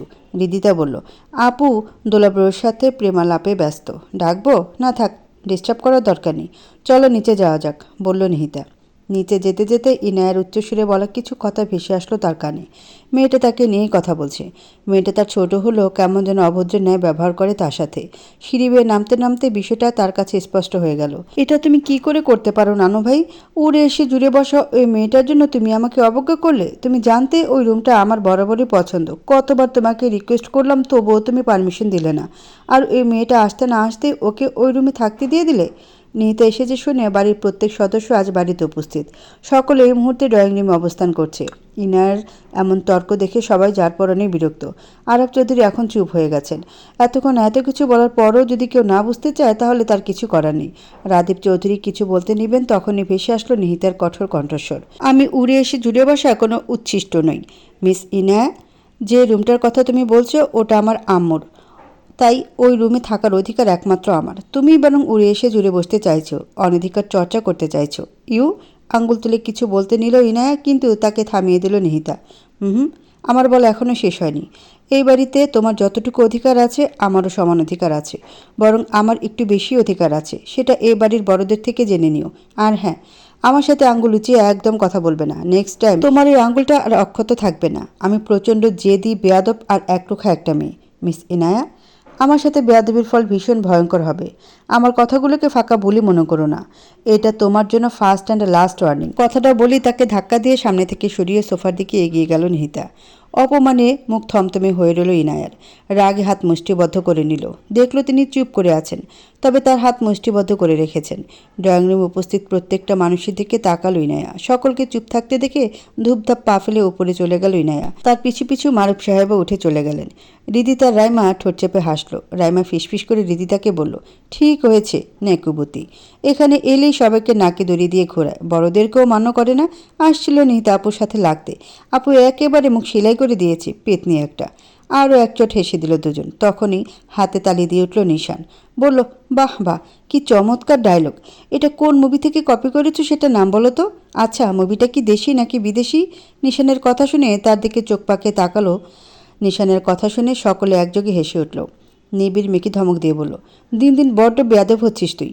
আমার বোনটাকে নিয়ে একদম মজা করবি না বেয়াদব। উপর থেকে দাঁড়িয়ে সবই অবলোকন করলো ইনায়া। নিহিতাকে নিয়ে এত আদিক্ষিতা তার সহ্য হচ্ছে না। রাগে চোখ মুখ লাল হয়ে গেল তার। তার কাঁধে হাত রাখলেন মারুফ সাহেব। শান্ত হতে বললেন তাকে, বিষয়টাকে তিনি হ্যান্ডেল করবেন। তারপর ইনায়াকে নিয়ে চলে গেলেন তিনি সেখান থেকে। নিহিতার পাশের সোফায় এসে বসলেন শামীম চৌধুরী। স্নেহের সাথে নিহিতার মাথায় হাত রাখলেন তিনি। মৃদু কণ্ঠে বললেন, ইনায়ার কথায় কষ্ট পেও না আম্মু, ও একটু এমনি, ধীরে ধীরে সব ঠিক হয়ে যাবে। কথাটা বলে নিজের সাথে জড়িয়ে নিলেন তাকে। অনেকগুলো কথা বলতে চান তিনি নিহিতার সাথে, কিন্তু তিনি কিছুই বলতে পারছেন না। বারবার সন্ধ্যার মুখচ্ছবি ভেসে উঠছে। রাধীব চৌধুরীরও একই অবস্থা। এক দৃষ্টিতে তাকিয়ে আছেন তিনি নিহিতার দিকে। চেয়েও কথা বলতে পারছেন না তিনি। সন্ধ্যা নরম মনে সহজ সরল একজন মাটির মানুষ ছিল, যার মধ্যে রাগের ছিঁড়িফোঁটাও ছিল না। কিন্তু নিহিতার বেলায় বিষয়টা এমন নয়। স্বভাবের দিক দিয়ে সন্ধ্যার থেকে সম্পূর্ণ বিপরীত সে। আলাপ চৌধুরীর কথা ভাবনার জগৎ থেকে ফিরে এলেন রাদীপ চৌধুরী। জিজ্ঞেস করলেন, নিহানকে সাথে করে নিয়ে আসতে একা একা কিভাবে থাকবে সে? একা কোথায়? বাড়িতে মেয়েড আছে, গার্ডস আছে, ডাক্তার জেমস আছেন, তার পুরো টিম আছেন। তার আব্বুর পুরো খেয়াল রাখতে পারবে, উত্তর দিল নিহিতা। নিহিতার কথার পিঠে বলার মতো কিছুই খুঁজে পেলেন না আরাফ চৌধুরী। চুপ হয়ে গেলেন। তখন সেখানে এলেন শিফা চৌধুরী। মুচকে এসে নিহিতাকে জিজ্ঞেস করলেন, তুমি কি খাবে নিহিতা? চা নাকি কফি? কি আনবো তোমার জন্য? উঠে দাঁড়ালো নিহিতা। বলল, আসলে আমি অন্য কারো হাতের কফি খেয়ে অভ্যস্ত নই। আমি নিজেরটা নিজেই করে নিব। রান্নাঘরের দিকে চলে গেল নিহিতা, খুবই সাবলীলভাবে নির্দ্বিধায়। রান্নাঘরে ঢুকে দেখলো শালিনী চৌধুরী তেলের মধ্যে কিছু একটা ভাজছেন। সিঙ্গারা হবে হয়তো। নিহিতাকে দেখে মিষ্টি হাসলেন তিনি। বললেন, তুমি এখানে কেন এলে আম্মু? কী লাগবে বলো, আমি বানিয়ে দিচ্ছি। কফি বানাবো, বলল নিহিতা। আমি বানিয়ে দিই, বললেন তিনি। আমি নিজেরটা নিজে করে নিতে পারবো। নিহিতার কথার উত্তরে কিছু বলতে চাইলে শিফা চৌধুরীর ইশারায় থেমে গেলেন তিনি। একটু সরে দাঁড়ালেন যাতে নিহিতা কফিটা করে নিতে পারে। জিনিসপত্র এগিয়ে দিলেন তিনি। একটা কফি মগও দিলেন। নিহিতা সব কিছু ভালোভাবে পরিষ্কার করে নিল সিঙ্কে। 2-3 বার করে সব ধুয়ে নিল নিহিতা। তারপর কফি নিয়ে ড্রয়িং রুমের সোফায় এসে বসলো। ফোনটা পাশে রেখে কফিতে চুমুক বসালো সে। কয়েক চুমুক দেওয়ার পর তার ফোনে রিং বেজে উঠল। কে কল করেছে দেখি মুখে হাসি ফুটে উঠল তার। কফি মগটা সেখানে রেখেই ফোনটা নিয়ে উঠে চলে গেল সে। নামটা শামীম চৌধুরী। দেখেছেন, কপালে ভাঁজ পড়ল তার। আলাপ চৌধুরী আর রাদীপ চৌধুরীর একই অবস্থা। নিহিতার জন্য অপেক্ষা করতে লাগলেন তারা। 20 মিনিট অপেক্ষা করার পরও নিহিতার ফেরার কোনো নামগন্ধ দেখা গেল না। নিশান উঠে দাঁড়ালো।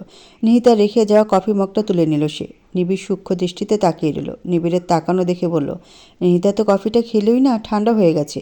আম্মুকে বলবো আরেক কাপ বানিয়ে দিতে, তাই নিয়ে যাচ্ছি। কথাটা বলে কফি মগ নিয়ে তাড়াতাড়ি চলে গেল নিশান। সকলে চোখের আড়ালে গিয়ে ঠান্ডা কফির মগে চুমুক দিল। তবে আবেশে চোখ বন্ধ করে নেওয়ার বদলে চোখ মুখ কুঁচকে গেল তার। বলল, ইয়াক, কি তেতো কফি খায়, এই জন্যই তো মুখ থেকে মধুর কথা বের হয় না। কথাটা বলে আবারও কফিতে চুমুক দিল সে। এবার এক চুমুকি সবটা সাবার করে নিল সে।